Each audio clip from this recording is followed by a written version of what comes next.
off with our group work for today. Okay, find the arc length of f of x being this function on 1 to 5. Don't evaluate because we're going to get like a weird power within it. Okay, so the formula for this is a to b square root of 1 plus f prime of x squared dx. So I'm going to go ahead and just figure this out on the side so it's easier for me to plug in. Go ahead and do the derivative. We get a 3 square root of x minus 1. And then we're going to go ahead and square the whole thing, and we get 9 times x minus 1. And that's going to get 9x minus 9. Okay? So now we have that whole expression. We can plug it in. Let's go ahead and just start from here. It says from 1 to 5, 1, 5, square root of 1 plus 9x minus 9 dx. The inside of that can simplify to -8. We're going to do u substitution. Du is then 9. Oh, sorry. Dx. There's not a 9 here. That's like a multiplying factor. So it's best if we just divide it out. And we're left with going too fast. 1 over 9 integral 1 to 5 square root of u du. Plugging this back in, we got u 3 over 2 over 3 over 2. And then we're going to go ahead and take out that fraction to be 2 over 27 u 3 over 2. Oh, all from 5 to 1, 5 to 1. Then I'm going to plug in back x.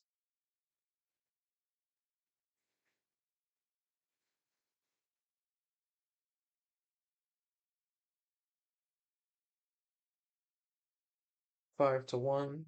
And then let's go ahead and get that out.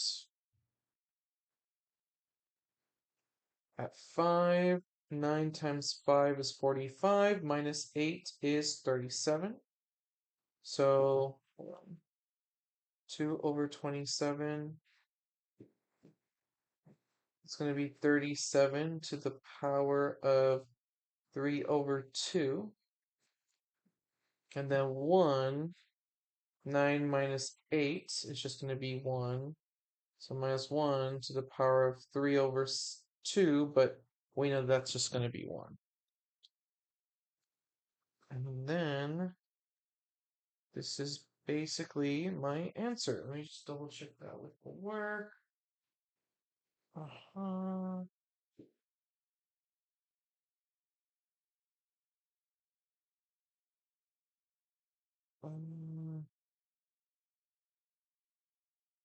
Oh, okay, I see what happened there. Okay. Then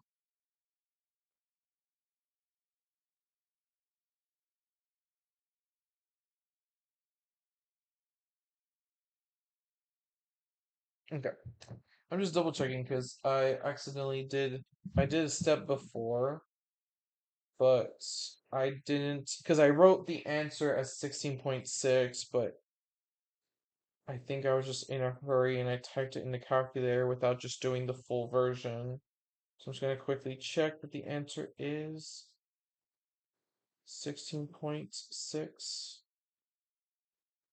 Hold on. Do that. Minus 1. Yeah. Okay. So I get 15.597. So that would be 16.6. So that's correct. Okay, we're good. All right, number 2. A 3-meter rod lies on the x-axis. Its linear density is rho is equal to 2 plus k kilograms per meter. Find its mass. So the mass is defined as that integral from a to b of okay, I don't even remember. Let me just go ahead and pull it out. Let's.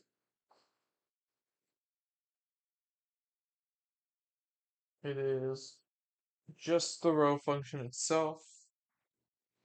Dx. I'm actually gonna, since I have it here, I'm gonna print out all of these. This one is 0 to r 2 pi x row of x.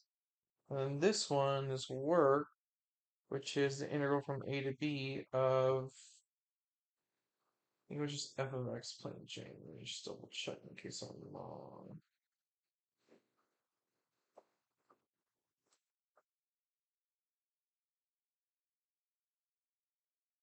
Yeah, f of x dx. Okay. All right, let's go ahead and plug this all in. We see that rho is just 2 plus x, and then we're figuring it out as a 3-meter rod, so we just need to do a distance of 3 meters. That's going to be easily done with 0 and 3. So 2 plus x dx. I'm just going to do the integral of that all together.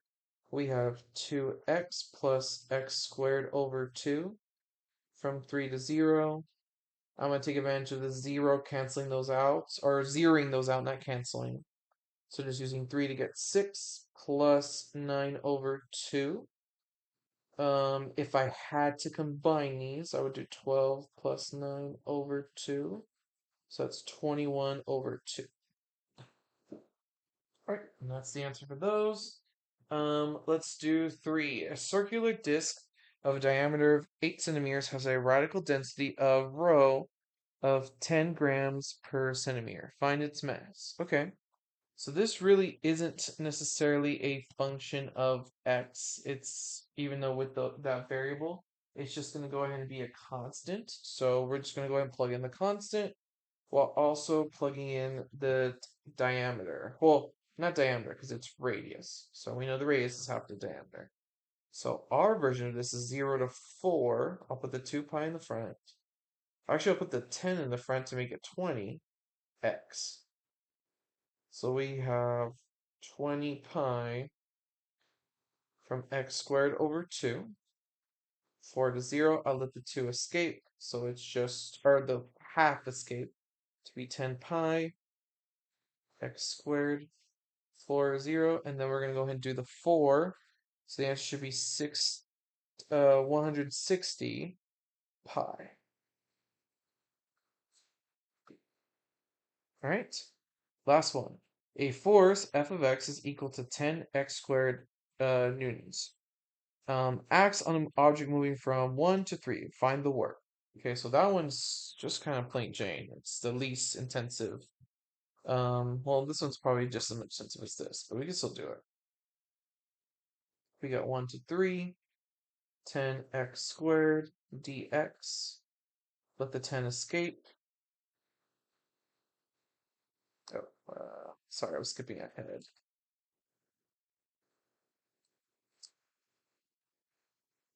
Okay. So that's going to be 10 bracket x to the power of 3 over 3, 3 to 1. Here, I don't get the luxury of just letting it plug in, so I have to go ahead and do this. We have a 10 parentheses, and then for 3, that's going to be 27 divided by 3, which is just 9. And then we know 1, we'll just make that minus 1 over 3. From here, we can go ahead and make that into one fraction. We got 9 times 3 minus 1 over 3. So 27 minus 126, and then times 10, so 260 over 3. Oh, joules for this one, right? Okay. All right, that's pretty much it for this side of the group work. Let's go ahead and do 2.5. Now, 2.5, I liked it. It's a little fun. Um, This is a friend of mine, Professor Aniceto, was found dead in her office. Here are the coroner's measurements and the people she interacted with. Use this information to find the killer. Give me a second, I sneezed. Okay. It says, hint, you will use Newton's law of cooling twice with two different reference times. Step 1. Use the first and second coroner's measurements to find K. So these guys state that the first measurement, T of 0, is equal to 30 degrees at 1 p.m. And then T of 20 is equal to 28 degrees at 1:20 p.m. So 20 minutes pass. So we can try to fill this in as much as possible for step 1. Here for this, I'm going to go ahead and color code. So step 1, T of T is equal to T of the room, which is 20, plus T 0, which we say is 30, minus the 20, e to the kt. That gets simplified to 10. And then we are also told for the second measurement that when T is 20, T of 20 is 28 degrees Celsius. So we can go and solve for that.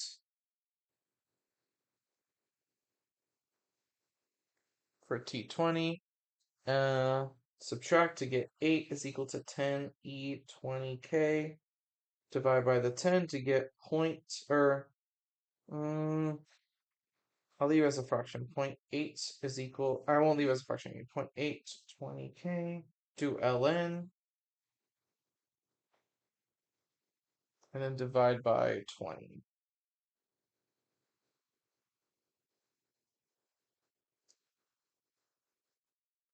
Right? So that would be our K. Now, granted, this is when we found the body, but we know that K would be a rate that stays consistent throughout. So that's where step 2 comes in, and that's where we're going to play a little bit of a detective. Step 2 says, well, let's go ahead and adjust T0 to be 37, since that's,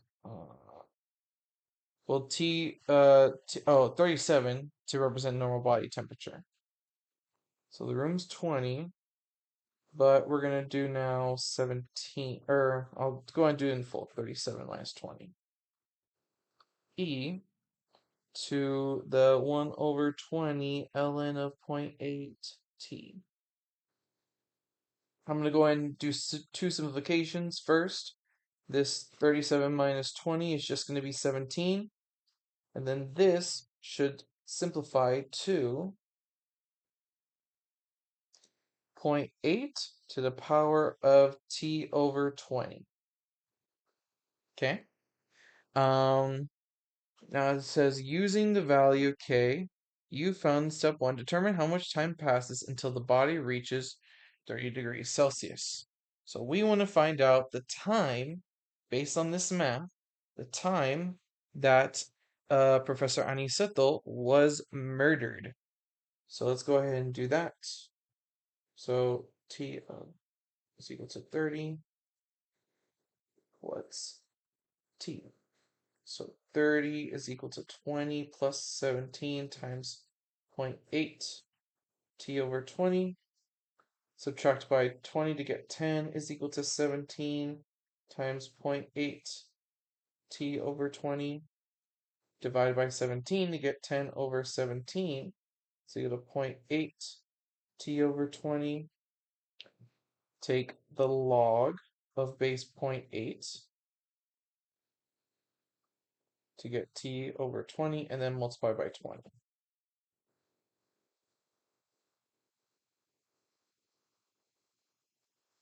And then I need to type this all into the calculator. Let's see. Times log of 10 over 17 by log of 0.8.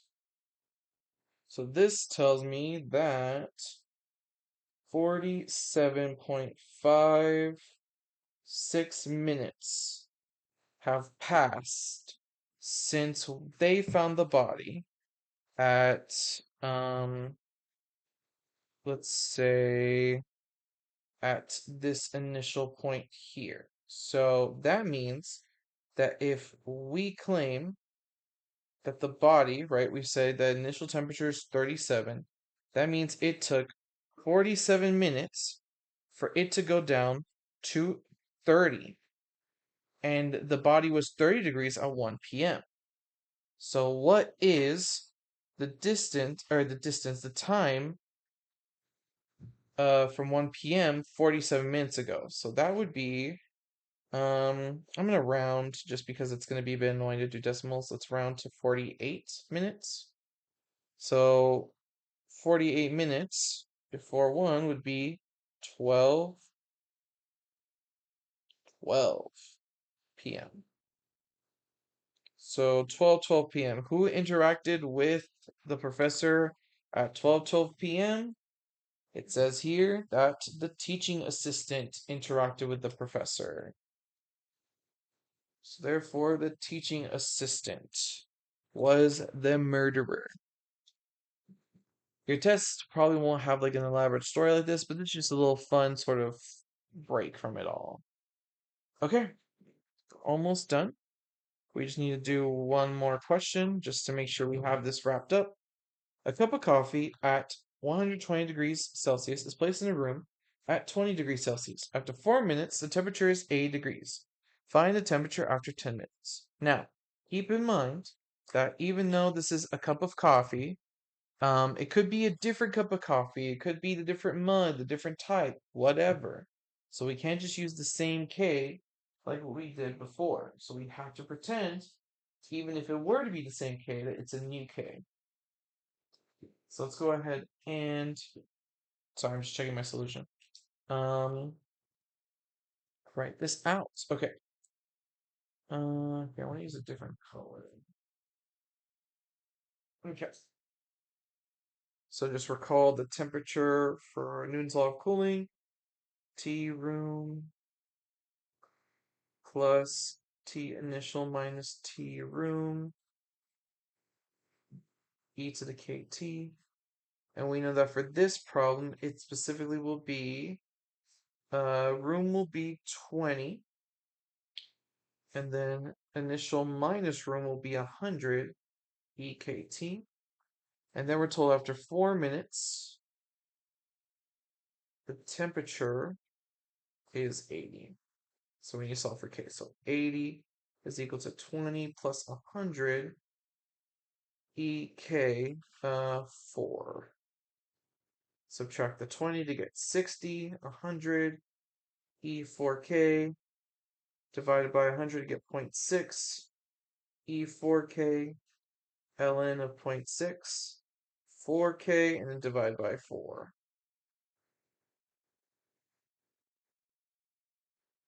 Then this guy can simplify using this into T of T is equal to 20 plus 100 times 0.6 to the power of T over 4. And I already did the simplifying. So now it says find the temperature after 10 minutes. So that means we're just going to type into the calculator this full expression, 10 over 4. All right? 20 plus 100 times 0.6 to the power of 10 over 4. And I get 47.89 as my rounded temperature. Rounded to 2 decimal places. And that's it. So hopefully your answers matched. If they didn't, try to see what I did and try to learn from that. If you still need my help, no qualms, just let me know as soon as you have the potential to clock that you need the help. All right, that's gonna wrap it up, guys. Please do. Oh, so quick announcement. On the schedule, I accidentally overstepped. I did 2.3 yesterday when it was supposed to be done today. So I extended that homework, but then I also, because I posted a review, decided to, just for this week, not give you any homework so you can do the review. The review does not come with the video. The Schedule does not allot for it, so keep that in mind, okay? When you see it on the schedule that there's a review, that's when the video will be included. So keep that in mind. Yeah, if you have any questions, reach out. All right. Good luck with the test tomorrow, guys. Look out for that announcement at 7:30, okay?